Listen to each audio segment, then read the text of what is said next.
Assalamualaikum warahmatullahi wabarakatuh. Kami dari kelompok 7. Di sini kami akan memaparkan mengenai penerimaan pemerintah. Sebelumnya perkenalkan, nama saya David Lintang Setiawan, NIM 250.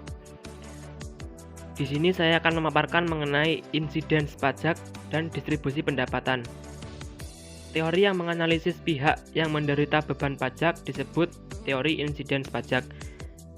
Dalam teori ini dibedakan menjadi 3. Yang pertama yaitu insiden pajak anggaran berimbang atau balance budget incidence, merupakan pengaruh distributif suatu pajak terhadap pengeluaran pemerintah yang dibiayai dari penerimaan pajak dalam jumlah yang sama.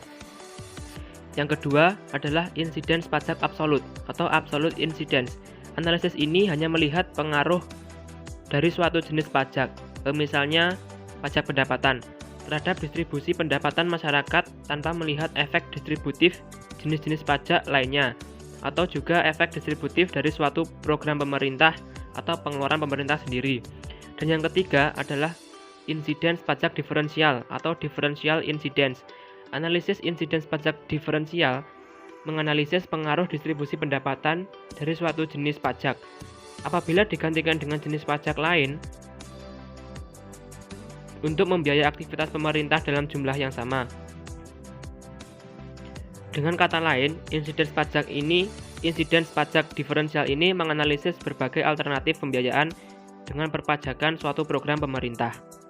Dan selanjutnya akan dijelaskan oleh rekan saya.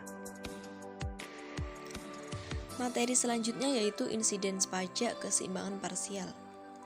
Analisis insiden pajak menggunakan pendekatan keseimbangan parsial hanya melihat beban akhir suatu jenis pajak dalam satu pasar saja. Oleh karena itu, analisis insiden pajak keseimbangan parsial tidak dapat dipergunakan untuk menganalisis pajak penjualan umum, yaitu pajak penjualan yang dikenakan pada semua jenis barang. Ada 2 jenis pajak penjualan, yaitu pajak ad valorem dan pajak per unit.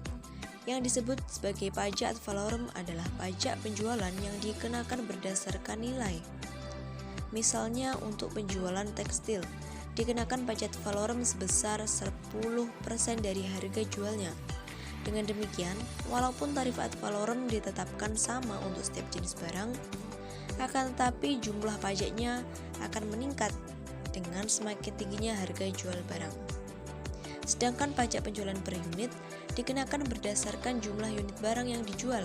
Misalnya untuk setiap unit rokok dikenakan pajak penjualan sebesar 200.000. Apabila transaksi penjualan rokok setahun ada 10 juta unit, maka pajak penjualan yang diterima pemerintah sebesar 2 miliar. Dampak pajak penjualan dengan tarif ad valorem dan pajak per unit adalah sama-sama mendorong kurva penawaran ke atas. Hanya perbedaannya pada pajak penjualan ad valorem, kurva penawaran bergeser ke atas tidak sejajar dengan kurva penawaran sebelum adanya pajak penjualan. Sedangkan pada pajak penjualan per unit, pergeseran kurva penawaran terjadi ke atas sejajar dengan kurva penawaran sebelum adanya pajak penjualan. Akan tetapi, analisis insiden pajaknya tidak berbeda. Selanjutnya yaitu insiden pajak pendekatan keseimbangan umum.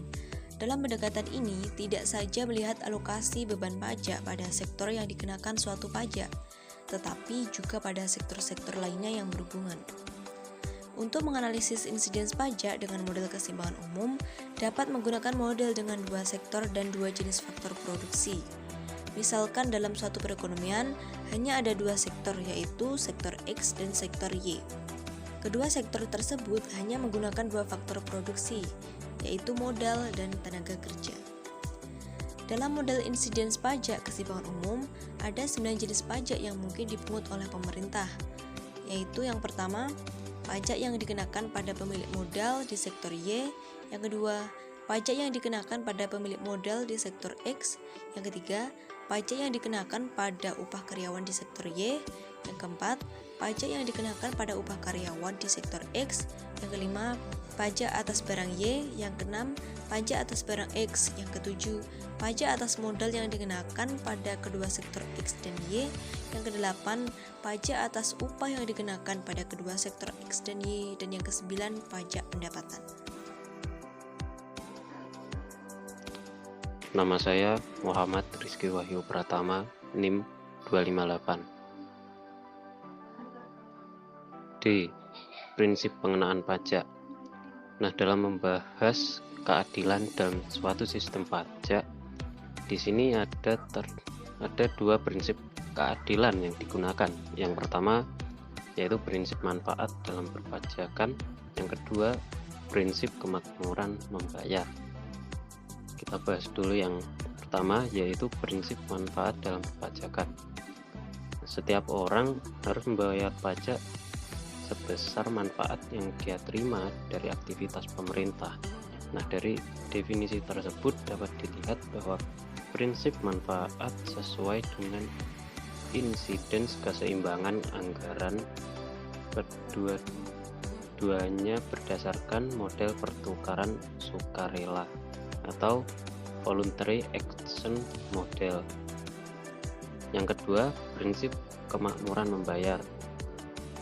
Setiap orang harus membayar bagian, yaitu pajak, sesuai dengan kemampuannya untuk membayar. Untuk dijadikan suatu prinsip perpajakan yang operasionalnya, maka prinsip ini juga harus menggunakan suatu ukuran operasional, yaitu 3 ukuran yang biasanya dipakai untuk mengukur kemampuan seseorang dalam membayar pajak. Nah, ketiga ini apa? Yang pertama, pendapatan, pengeluaran, konsumsi, dan kekayaan. Selanjutnya, yang E, konsep pengorbanan dalam perpajakan. Ini dibagi menjadi 3, yaitu yang pertama konsep kesamaan absolut, yang kedua konsep kesamaan proporsional, yang ketiga konsep kesamaan pengorbanan marginal. Yang pertama, konsep kesamaan absolut, yaitu bahwa distribusi pajak haruslah sedemikian rupa sehingga pengurangan kepuasan total di antara kedua orang tersebut sama besarnya. Yang kedua, konsep kesamaan proporsional, yaitu menyatakan bahwa pengenaan pajak harus sedemikian rupa sehingga proporsi dari pengurangan kepuasan total antara kedua orang tersebut sama besarnya. Nah, yang ketiga, konsep kesamaan pengorbanan marginal. Pada konsep ini, beban pajak didistribusikan sedemikian rupa di antara A dan B sehingga kepuasan total sesudah dikurangi pajak antara kedua orang tersebut sama besarnya. Selanjutnya adalah beban lebih pajak. Persyaratan lain dari suatu pajak yang baik adalah beban lebih pajak haruslah seminimal mungkin. Beban lebih pajak adalah kerugian masyarakat dengan adanya suatu pajak yang tidak dapat dikompensasikan. Menurut Musgrave, beban lebih pajak dapat diukur secara kuantitatif dengan 2 alasan, yaitu yang pertama timbulnya dead weight loss atau kesejahteraan yang hilang yang diakibatkan oleh pengenaan pajak dan ini menjadi pertimbangan untuk membuat sistem pajak. Yang kedua, besarnya dead weight loss atau kesejahteraan yang hilang yang diakibatkan oleh tambahan pajak nominal harus diketahui untuk menentukan besarnya anggaran yang tepat. Yang selanjutnya, beban lebih pada pendekatan parsial, yaitu suatu pendekatan di mana yang dianalisis adalah distribusi pendapatan yang terjadi dalam suatu pasar saja sebagai akibat adanya suatu pajak. Misalnya, menganalisis insiden cukai tembakau. Insiden ini hanya melihat akibat dari cukai tembakau dari konsumen dan produsen rokok saja. Apabila bentuk kurva penawaran mempunyai slope yang positif, maka selain elastisitas permintaan, besarnya beban lebih dari suatu pajak juga tergantung dari besarnya elastisitas penawaran dari barang yang dikenai pajak tersebut. Semakin tinggi elastisitas penawaran suatu barang, maka semakin besar pula beban lebih suatu pajak yang dikenakan pada barang tersebut dan sebaliknya, semakin inelastis penawaran suatu barang, maka semakin kecil pula beban suatu pajak. Selanjutnya, saya akan menjelaskan tentang hubungan beban lebih pajak dengan elastisitas permintaan. Besarnya beban lebih berkaitan sangat erat dengan elastisitas permintaan. Hubungan tersebut dapat dirumuskan seperti yang ada di bawah ini.